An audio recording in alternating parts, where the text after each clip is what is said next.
It's the week of Thanksgiving here in the USA, and I'm hearing from a lot of families who are skipping this year for a variety of reasons, but primarily they're just not up to the tension that will be awaiting them. Good for you. I'm so happy that our choices aren't directed by obligation that we didn't even sign up for. There are lots of other ways to connect with family and friends, and so I'm glad you're doing what's best for your family. But for those of you who are going to be with family and friends, I want to help you manage the questions that may be lobbed your way. I can remember feeling so nervous about being put in the hot seat, especially if you're all sitting around the table and they're not being aggressive, but you're not ready to defend your choices yet. The key is to anticipate what's coming. For some of the people in our path, we already know what they're worried about, what they're going to focus on. Maybe their questions are academically driven. How will you make sure they stay on grade level?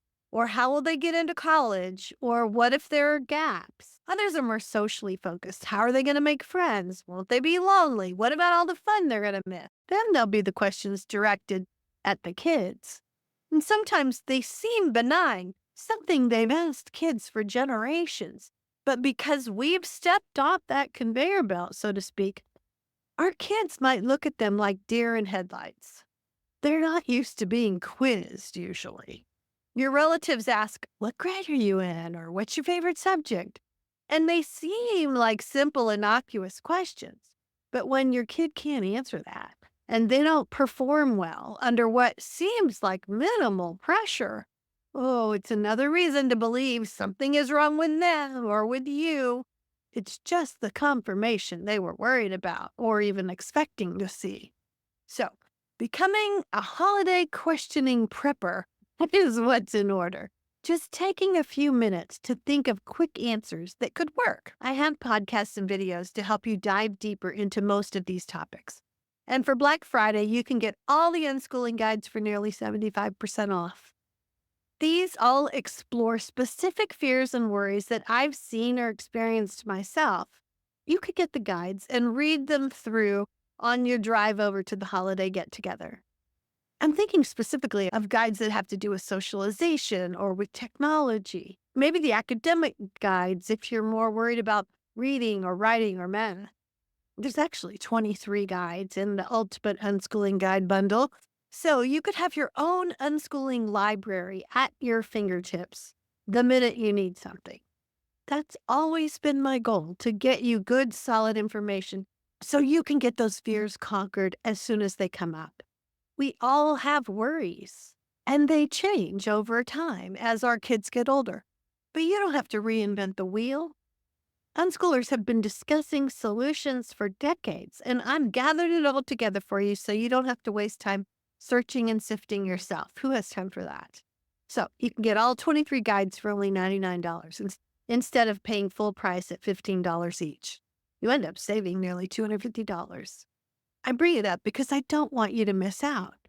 Okay, so let's get back to the few questions that you can expect to hear. Let me help you with this. Let's start with helping the kids figure out what grade they'd be in. It's going to be based on their age. Kids start kindergarten at 5, first grade at 6, and just count up from there.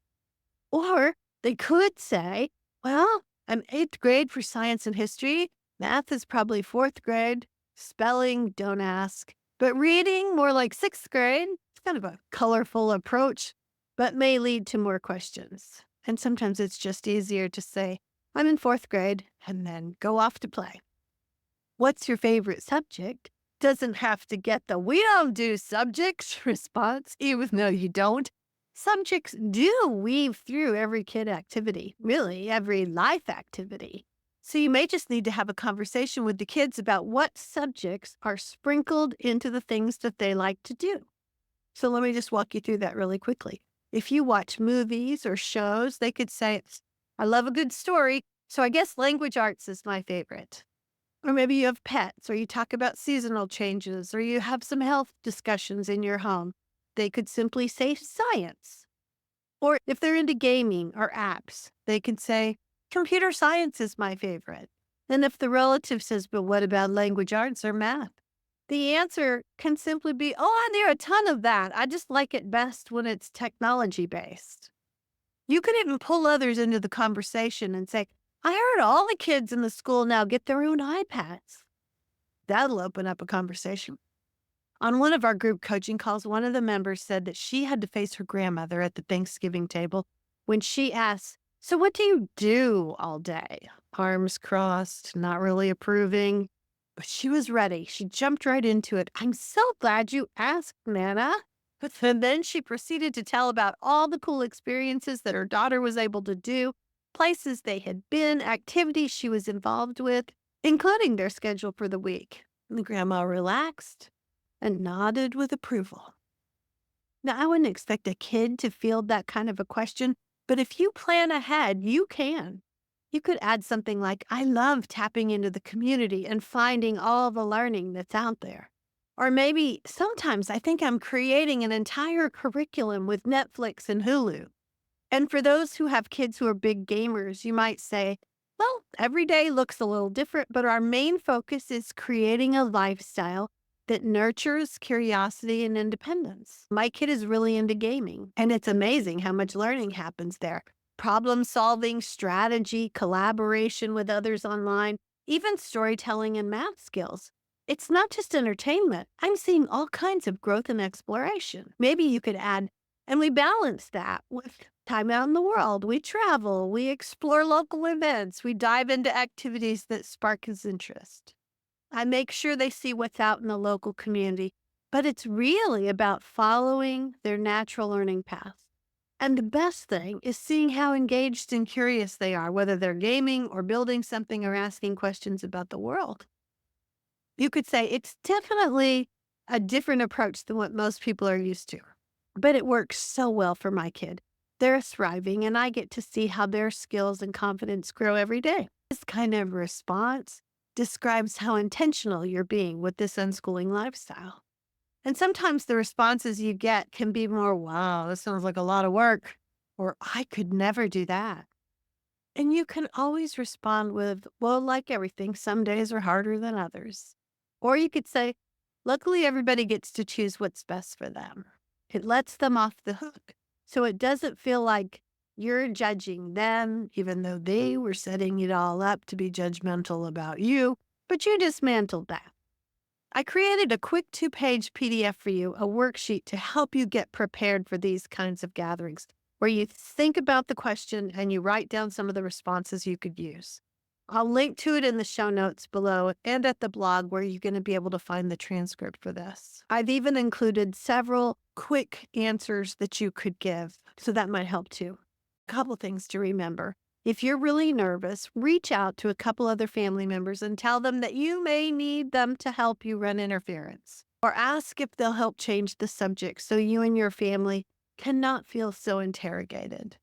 Sometimes people don't realize that you may not feel ready to explain yourself in a group setting. If you're going to a gathering at your spouse's family's, be sure to talk to them ahead of time about how you're going to handle it. Remember, if your child messes up, don't humiliate them to prove to everyone you're on top of it all. Sometimes we panic, we feel judged.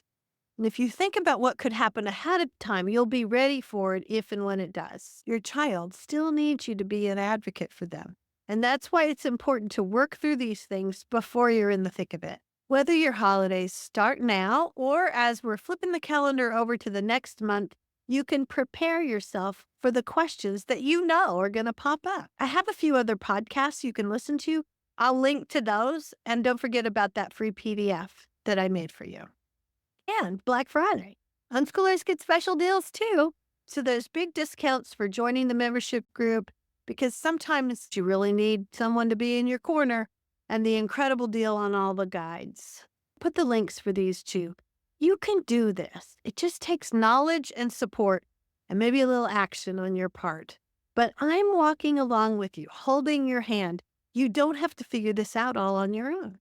So happy holidays, happy unschooling, and reach out if you need more support or resources. We'll talk to you again soon.